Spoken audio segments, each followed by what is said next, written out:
Isang pasabog na balita ang umalingaw-ngaw sa basketball world.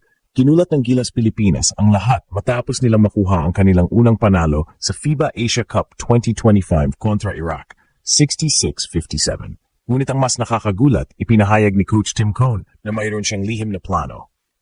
"We picked a tougher road to go, but we're ready to accept that challenge." Ani Cone na tumutukoy sa kanilang pagiging third seed sa group stage. Hindi nagpatalo ang Gilas sa hirap ng daan. Sa halip, handa sila sa dual qualification to quarterfinals. Ngayon, nakatutok ang lahat sa Gilas na determinadong patunayan na ang pagiging underdog ay hindi hadlang para sa gintong medalya. Isang nakakabigla at nakakapanindig balahibong tagumpay ang naitala ng Gilas Pilipinas. Matapos ang dalawang sunod na pagkatalo, pinulabog ng Nationals ang FIBA Asia Cup sa pamamagitan ng isang decisive win kontra Iraq. Ngunit ang mas malakalita, ang pahayag ni Coach Tim Cone matapos ang laro ay isang strategic revelation na nagpapatunay na ang Gilas ay nasa kamay ng isang henyo. Sa gitna ng media, ipinahayag niya ang mga katagang, "We picked a tougher road to go, but we're ready to accept that challenge." Ito ay hindi basta-bastang salita. Ito ay isang deklarasyon ng giyera.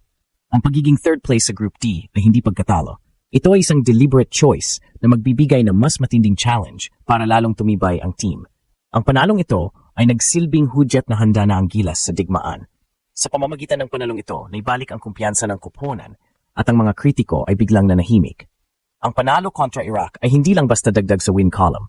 Ito ay nagsilbing validation na mayroon pa ring puso ang koponan at kaya nilang manalo sa ilalim ng matinding pressure. Sa unang dalawang laro, nakita natin na may mga stretches kung saan competitive naman ang Gilas pero biglang bumibitaw sa depensa o nagkakaroon ng scoring drought. Sa panalong ito, nagpakita ang Gilas ng resiliency at composure na kailangan sa knockout stage. Ang ipinakitang depensa at ang kakayahang mag-adjust ng team sa second half ang siyang nagdala sa kanila sa tagumpay. Ipinakita ni Coach Cone na kahit nasa mahirap na posisyon, third place lamang sa group. Hindi ito hadlang sa kanilang ambisyon para sa gintong medalya. Ganon din ang tonong ipinakita ni Cone. Handa silang mag-adjust, mag-execute at lalaban kahit nasa tough road. Ang panalong ito ang nagsilbing pinto sa susunod na yugto ng kanilang roller coaster journey at ngayon ay handa na silang gawin ang imposible. Ang bawat dribble, bawat pasa at bawat depensa ay hindi lang para sa laro kundi para sa buong Pilipinas. Sa pagtatapos ng group stage, malinaw na mabigat ang dinaanan ng Gilas Pilipinas. Isang panalo lang ang nakuha nila. Iyon ay laban sa Iraq. Habang parehong talo ang resulta kontra sa New Zealand at Chinese Taipei. Dahil dito, hindi nakalusot ang Gilas sa direktang slot papuntang quarterfinals. Sa halip, mapipilitan silang dumaan sa mas masikip at mas delikadong landas ng qualification to quarterfinals, kung saan kahit isang pagkakamali lang ay agad magtatapos ang kampanya.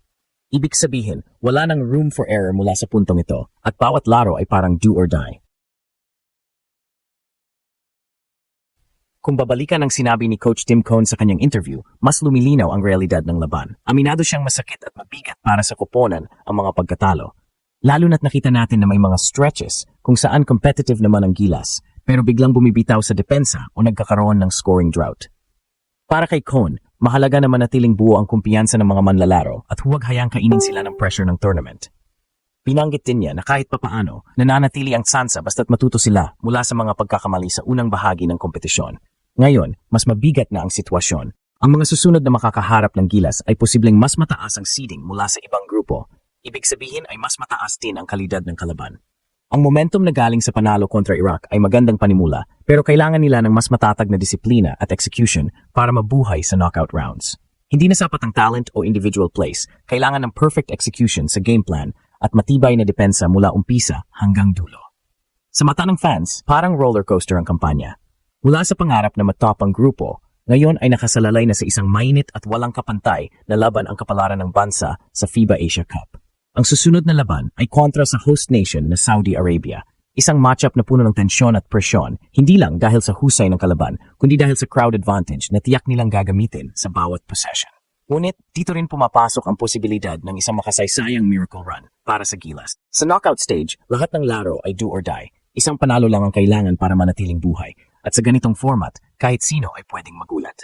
Ang laban kontra sa host nation na Saudi Arabia ay hindi lang isang simpleng laro. Ito ang mismong pintuan patungo sa isang pangarap na miracle run para sa Gilas. Kung makakapanalo sila, magbabago ang ihip ng hangin. Magiging underdog pa rin sila sa mga susunod na round, pero bawat panalo ay magdadala sa kanila mas malapit sa gold medal. Sa knockout format, hindi na mahalaga ang standing sa group stage. Ang mahalaga ay kung sino ang mas matatag sa oras ng presyon. Kung magagawa ng Gilas na maglaro ng walang takot at may disiplina, posible pa rin ang isang miracle run na magtatapos sa pinakamatamis na ginto sa kasaysayan ng FIBA Asia Cup para sa Pilipinas. Ang panalong ito ang magiging unang hakbang. Ang laban kontra Saudi ay magiging testamento sa tibay ng loob ng ating mga manlalaro. Isa pang dahilan kung bakit posibleng maghimala ay ang posibilidad na mag-step up ang mga batang core players ng Gilas. Sa mga ganitong sitwasyon, may tendency na lumabas ang pinakamatinding performance ng mga manlalaro, yung tipong walang inuurungan dahil wala ng bukas. Kung mabubuhay ang shooting ng team, lalo na sa tres at masusustena ang defensive rebounding, mabibigyan nila ng malaking problema ang Saudi na umaasa sa kanilang frontcourt dominance. Dahil sa pagiging third place nila, ang kanilang kaisipan ay hindi na para mag-qualify lang, kundi para manalo. Ito ang pinaka-importanteng aspeto ng pagiging underdog, ang pagkakaroon ng mentality na wala nang mawawala, kaya buong lakas na lang ang ibibigay. Sa kabila ng mabigat na sitwasyon ng Gilas Pilipinas matapos ang group stage, may natitira pa ring buhay ang kampanya ng ating pambansang koponan. Ang susunod na laban ay kontra sa host nation na Saudi Arabia, isang matchup na puno ng tensyon at presyon, hindi lang dahil sa husay ng kalaban, kundi dahil sa crowd advantage na tiyak nilang gagamitin sa bawat possession. Ngunit dito rin pumapasok ang posibilidad ng isang makasaysayang miracle run para sa Gilas. Sa knockout stage, lahat ng laro ay do or die. Isang panalo lang ang kailangan para manatiling buhay, at sa ganitong format, kahit sino ay pwedeng magulat. Ito ay isang kuwento ng pag-asa, pagmamahal sa bayan at pangarap. Ang bawat dribble, bawat pasa at bawat depensa ay hindi lang para sa laro, kundi para sa buong Pilipinas. Ay patuloy na maniniwala at patuloy na susuporta hanggang sa dulo. Sa huli, ang journey ng Gilas Pilipinas sa FIBA Asia Cup ay hindi pa tapos. Sa kabila ng mga hirap na dinanas sa group stage, ang panalo kontra Iraq ay nagbigay ng panibagong pag-asa at kumpiyansa sa team. Ang sinabi ni Coach Tim Cone na, "We picked a tougher road to go, but we're ready to accept that challenge," ay hindi lang basta salita. Ito ay nagpapakita ng kanilang mindset na handang lumaban sa pinakamahirap na daan para sa gintong medalya. Ang susunod na laban nila kontra Saudi Arabia ay magiging isang testamento sa kanilang tibay at determinasyon. Walang lugar para sa pagkakamali at ang bawat laro ay parang do or die. Ngunit sa ganitong sitwasyon, mas lalong lumalabas ang puso at galing ng isang koponan. Ang Gilas, sa ilalim ni Coach Cone, ay may kakayahang gumawa ng miracle run. Ang bawat manlalaro ay handang mag-step up at ang bawat Pilipino ay handang sumuporta sa kanila. Ang panalo dito ay magbubukas ng pinto sa quarterfinals at magpapatunay na ang Gilas ay may kakayahang manalo sa ilalim ng pressure. Ang bawat laban ay mahalaga at ang bawat suporta ay mahalaga. Ang Gilas Pilipinas ay hindi lang isang koponan. Ito ay ang pangarap ng bawat Pilipino. At ang journey na ito ay isang pangarap nating sabay-sabay na isinusulong.